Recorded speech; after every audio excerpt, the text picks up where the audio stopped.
Good morning. Before you have any discussion about evolution, I think it's important to define what it is you're talking about.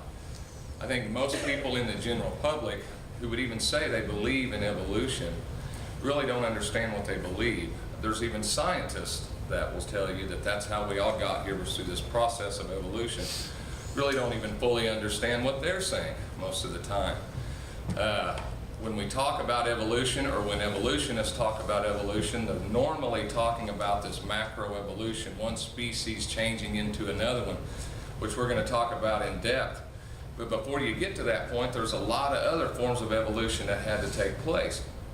There was cosmic evolution. That's where the whole Big Bang theory came from. Stellar and planetary evolution, chemical evolution, organic evolution, which we're going to talk about today, which is the origin of life.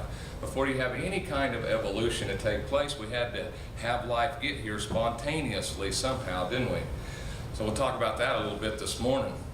And then you have the macroevolution, one species changing into another, which we've never observed. Dogs produce dogs and cats produce cats, and a variation of that, but they're always dogs and cats and elephants and cows and bees, and they never change, right?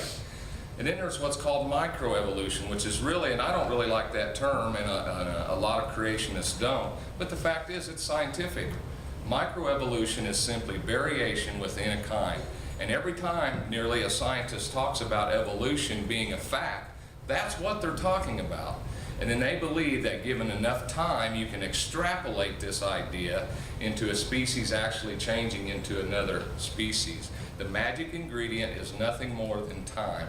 It's microevolution plus billions of years, or at least millions of years, that all of this variation can actually end up changing into another species. But before we get to all that, this morning I want to talk about origins, the idea of organic evolution, or the origin of life. And there's a few different ideas, but mostly it goes kind of like this. First of all, there was the Big Bang, and then the stellar planetary evolution kind of took place, and we ended up with this ball of this mass of magma, basically, which is Earth. And approximately 4.5 billion years ago, it cooled down. And about 3.5 billion years ago, somehow from the cooling down and the raining for millions of years on the Earth, it created these great oceans of what they call complex chemicals. They have names for these complex chemicals at the time because they don't know what they were, they don't know where they came from and how they would have got there.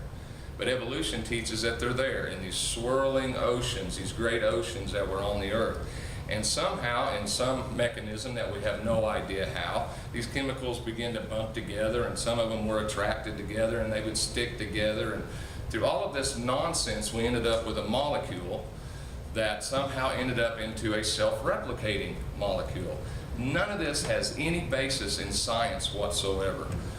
Zero. This is all conjecture, this is all, and it's not even good theories. There must be some fact to have a good theory. And there's no fact in this whatsoever. It's nothing but guesswork. And see, the thing is, they believe and they say it over and over and over and over and over again that evolution is a fact. Evolution is a fact. Evolution is a fact. Well, if evolution is a fact, then the origin of life had to have happened somehow, right? So they just come up with these different ideas on how this happened with absolutely no science in it whatsoever. And that's one of the things that we want to do, is really to explain to everybody the fact that there is no evidence, there is no science in what they call science, especially evolutionary science. And but it has gained a lot of popularity over the years, and I think one of the reasons why, and I think most of you will agree with me, probably all of you will agree with me, they wanted to push God out. And back in 1859, Charles Darwin put out a book called The Origin of Species. The title is actually much longer than that, but we'll call it The Origin of Species this morning. And he came up with this idea how animals could have evolved over time without a designer, without God. And a lot of people really jumped on that bandwagon. And it was really just an idea to push God out. And over the months, and possibly even years as we go through all of this stuff, you're going to hear a lot of quotes from actual evolutionists that really don't even believe in their own theory. But the reason they hold on to it is because they don't want to be told what to do by the God of the Bible. And they'll admit it. They admit it, folks. And as you look outside, as you look at what we can observe, when you look at observable operational science, it matches the Bible perfectly. You know, all that stuff I was talking about with the origins of life, how it can't be done scientifically. We can't replicate that. We can't reproduce that. We can't do experiments in the laboratory and show this is where the origin of life came from. But in Genesis 1, it reads, in the beginning, when it all started, at the start of it all, in the beginning, God created the heavens and the earth.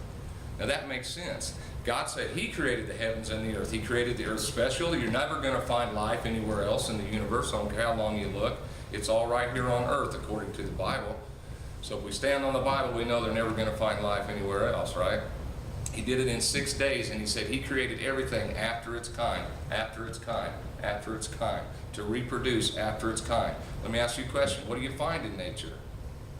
What do you find in real science, in real operational science? You find animals reproducing after their kind. God created a lot of ability for variation. There's a lot of variety of dogs out there, aren't there? A massive variety of dogs. But what are they all? They're all dogs. Now that's science, and that's what, if you stand on the Bible, you can make a prediction that that's what you're going to see when you walk outside. You're going to see dogs producing dogs, you're going to see elephants producing elephants, and that's what we see in nature. Stand on the Bible. That's what we want to encourage everybody to do. If you always stand on the Bible, I don't care if it's history, science, whatever. If you stand on the Bible, you're always going to be found right, because God's always right. God is light. God is truth. Hi everyone, Justin Castle here. I hope you enjoyed today's video and look forward to other videos coming up. As always, I want to remind everybody to check out the links below the video for our Blogspot, our website, and eventually we'll have a Facebook page as well. But also would like you to subscribe to our YouTube channel if you haven't yet.